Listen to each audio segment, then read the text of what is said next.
New polling suggests Iowa's race for the U.S. Senate is shaping up to be one of the closest in the country. KCCI chief political reporter Amanda Rooker spoke with our political analyst about what those numbers mean and where the race goes from here. Amanda.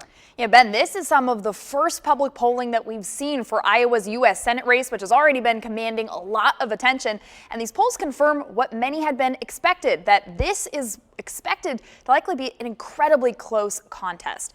A New York Times Siena poll of likely Iowa voters found Republican Ashley Hinson ahead of Democrat Josh Turek by just 2 percentage points. That poll was released last Tuesday.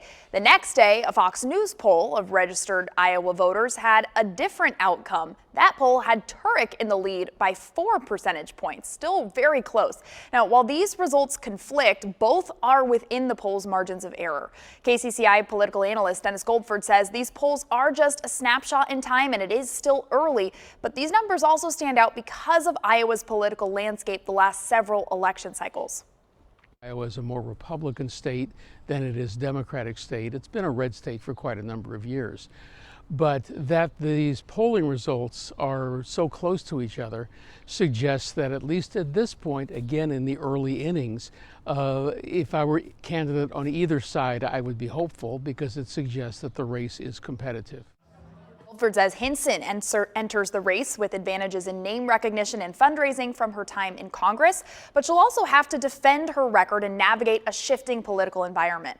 Turek, meanwhile, faces the challenge of winning in a red state and introducing himself to voters statewide. He'll need to build the kind of recognition and resources needed to compete.